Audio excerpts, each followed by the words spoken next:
રાજ્યમાં ગુનેગારો બેફામ બન્યા છે। એક દિવસમાં અલગ અલગ 3 હત્યાની ઘટના બની છે। ભાવનગરમાં સસરાએ જમાઈની હત્યા કરી, કચ્છમાં વિગોડી ગામમાં પુત્રએ પિતાની હત્યા કરી, સુરેન્દ્રનગરમાં મિત્રએ જ મિત્રની હત્યા કરી, ભાવનગરના દેસાઈનગરમાં સસરાએ જમાઈની હત્યા કરી હતી।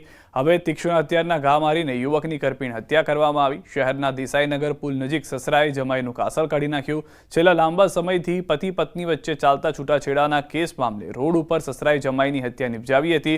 ત્યારે કચ્છના વિગોડી ગામમાં પુત્રએ પિતાની કરી હતી હત્યા। બેરોજગાર પુત્રને ઠપકો આપતા પુત્ર ઉશ્કેરાયો। પુત્રએ સૂઈ રહેલા પિતા પર પથ્થરના ઘા ઝીકતા પિતાનું ઘટના સ્થળે જ મોત નીપજ્યું હતું। તો બીજી તરફ સુરેન્દ્રનગરના ધાંગધ્રામાં ખૂની ખેલ ખેલાયો। મિત્રએ જ મિત્રની હત્યા કરી દેતા સમગ્ર પંથકમાં ચકચાર મચી જવા પામી। ઘટનાની વાત કરીએ તો 2 દિવસ પહેલા મિત્ર સાથે ફોન પર થયેલી બોલાચાલી થતા મૃતક અને તેનો ભાઈ આરોપીના ઘરે સમજાવવા માટે ગયા હતા। તે દરમિયાન બોલાચાલી બાદ મામલો ઉગ્ર બનતા આરોપી બહેનોએ ઘરમાંથી છરી લાવીને આપી હતી, જે બાદ આરોપીએ મિત્ર પર છરીના ઘા માર્યા હતા અને મોત નિપજાવ્યું હતું। જે બાદ સમગ્ર મામલે મૃતકના પરિવારજનોએ પોલીસ સ્ટેશનમાં ફરિયાદ નોંધાવી। પોલીસે ગણતરીની કલાકોમાં હત્યારા આરીફ સધવાણી અને તેની બંને બહેનોની ધરપકડ કરી વધુ તપાસ હાથ ધરી છે।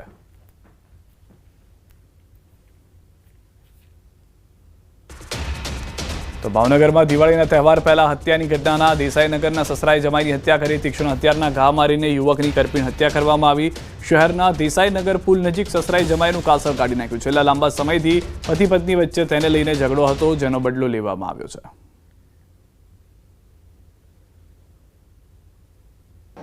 તેનો જે ભાવનગર કોર્ટમાં તેનો કેસ ચાલતો હોય તેનું મનદુખ રાખી આ કામના જે છે આરોપી મનસુખભાઈ અવારનવાર તેનાથી નાખુશ હોય આજે તેણે જે છે આ કામના સુરેશભાઈને શરીરે આડેધડ ઘા મારી અને તેની હત્યા કરેલા છે।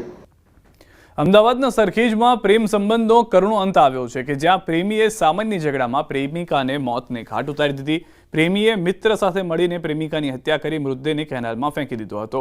નરીમનપુરા કેનાલમાંથી 15 વર્ષીય સગીરાની લાશ મળી આવતા પોલીસે તપાસનો ધમધમાટ શરૂ કર્યો।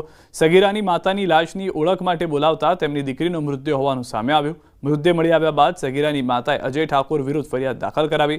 પોલીસ તપાસમાં ખુલ્યું કે મૃતક સગીરા અજય ઠાકોર નામના રિક્ષા ચાલક સાથે પ્રેમ સંબંધમાં હતી। આશરે 2 મહિના પહેલા તે પોતાનો બર્થ સર્ટિફિકેટ અને અન્ય દસ્તાવેજો લઈને ઘરે કોઈને જાણ કર્યા વિના નીકળી ગઈ હતી અને ત્યારથી તે અજય સાથે રહેતી હતી। પોલીસે અજયને એક મિત્રની અટકાયત કરી છે। આરોપી છે રિક્ષા ચલાવે છે, તો રિક્ષા લઈને એ જતો હતો એ વખતે જે સહારોપી છે અને મિત્ર છે તેને બેસાડ્યો અને જે બનાવ બને એ કેનાલની સાઈડમાં લઈ ગયા અને ત્યાં બંને વચ્ચે બોલાચાલી થતાં જે અજય છે એણે હિતેશને કીધું તું એના હાથ પકડી રાખ, બહુ બોલ કરે છે તો એટલે એણે હાથ પકડી રાખ એટલે એને પોતાની પાસેથી છરી કાઢીને ગળાના ભાગે એને છરીનો ઘા કરતા જે કો એક્યુઝ છે એણે કહેવું એવું છે કે ત્યાંથી ભાગી ગયો। ત્યાર પછી જે મેઇન આરોપી છે અજય ઠાકોર એણે આને બોથડ પદાર્થથી માર માર્યો અને ત્યાંથી ઘસડીને એને કેનાલમાં નાખી દેવાની હકીકત છે।